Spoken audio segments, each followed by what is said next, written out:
Saudari-saudara yang terkasih dalam Tuhan Yesus, marilah kita berdoa. Dalam nama Bapa dan Putra dan Roh Kudus. Amin. Bapa kami yang ada di sorga, dimuliakanlah namamu, datanglah kerajaan-Mu, dan jadilah kehendak-Mu di atas bumi seperti di dalam sorga. Berilah kami rezeki pada hari ini, dan ampunilah kesalahan kami, seperti kami pun mengampuni yang bersalah kepada kami. Dan janganlah masukkan kami ke dalam pencobaan, tetapi bebaskanlah kami dari yang jahat.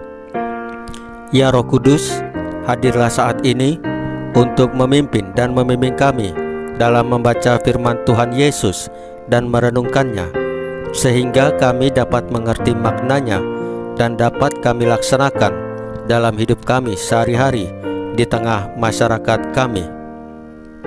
Pembacaan Injil Matius pasal 16 ayat 13 sampai dengan 23. Inilah yang harus kita lakukan supaya Yesus tahu kita memahami Dia. Setelah Yesus tiba di daerah Kaisarea Filipi, Ia bertanya kepada murid-muridnya, "Kata orang, siapakah Anak Manusia itu?" Jawab mereka, "Ada yang mengatakan Yohanes Pembaptis, ada juga yang mengatakan Elia, dan ada pula yang mengatakan Yeremia atau salah seorang dari para nabi." Lalu Yesus bertanya kepada mereka, "Tetapi apa katamu? Siapakah aku ini?" Maka jawab Simon Petrus, "Engkau adalah Mesias, Anak Allah yang hidup." Kata Yesus kepadanya, "Berbahagialah engkau Simon bin Yunus, sebab bukan manusia yang menyatakan itu kepadamu, melainkan Bapa-Ku yang di sorga. Dan aku pun berkata kepadamu, engkau adalah Petrus, dan di atas batu karang ini Aku akan mendirikan jemaatku, dan alam maut tidak akan menguasainya. Kepadamu akan kuberikan kunci kerajaan sorga.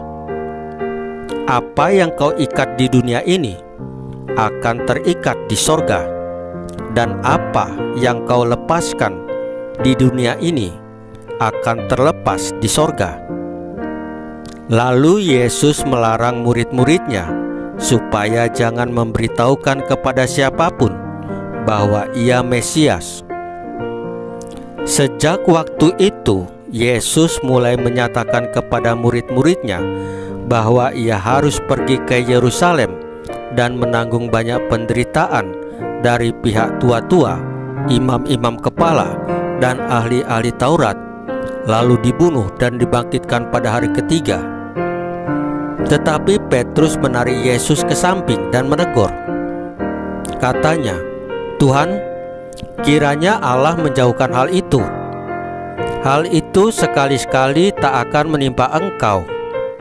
Maka Yesus berpaling dan berkata kepada Petrus, "Enyalah iblis, engkau suatu batu sandungan bagiku, sebab engkau bukan memikirkan apa yang dipikirkan Allah, melainkan apa yang dipikirkan manusia."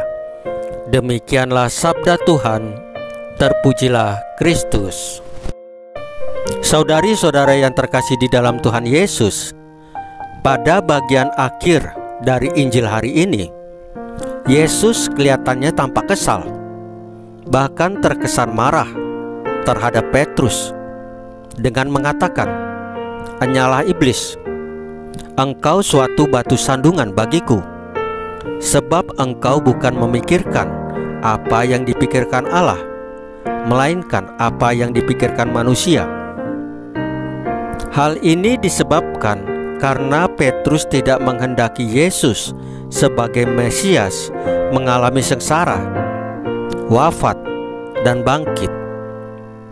Mesias yang ia pikirkan adalah seorang tokoh kuat yang mampu mengalahkan semua musuhnya dan tidak akan mengalami penderitaan.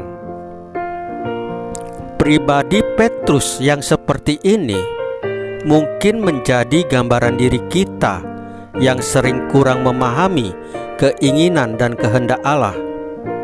Padahal sebagai seorang yang beriman, kita ini diharapkan untuk selalu memahami dan hidup berdasarkan kehendak Allah, sebagaimana kita baca dalam kitab suci. Untuk bisa memahami dan melakukan kehendak Allah, kita perlu rendah hati dan mengalahkan diri kita, karena apa yang diinginkan dan dikehendaki oleh Allah sering berbeda, bahkan bertentangan dengan keinginan dan kehendak kita.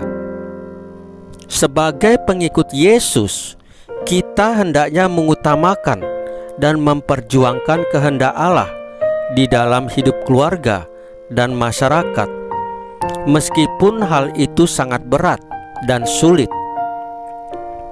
Saudari-saudara yang terkasih di dalam Tuhan Yesus, marilah kita berdoa. Ya Allah Bapa yang Maha Rahim, semoga kami semakin mampu memahami dan menghidupi keinginan dan kehendak-Mu dalam hidup sehari-hari, serta kuatkanlah kami untuk mengalahkan segala keinginan dan kehendak daging kami. Salam Maria, penuh rahmat, Tuhan sertamu. Terpujilah engkau di antara wanita, dan terpujilah buah tubuhmu Yesus. Santa Maria Bunda Allah, doakanlah kami yang berdosa ini, sekarang dan waktu kami mati. Ya Tuhan Yesus, tambahkanlah iman kami hanya kepadamu saja, karena Engkau adalah Tuhan dan Juru Selamat kami satu-satunya, tidak ada yang lain. Dalam nama Bapa dan Putra dan Roh Kudus. Amin. Saudari-saudara yang terkasih di dalam Tuhan Yesus, bacaan firman dan renungan hari ini sudah selesai. Tuhan Yesus memberkati kita semua.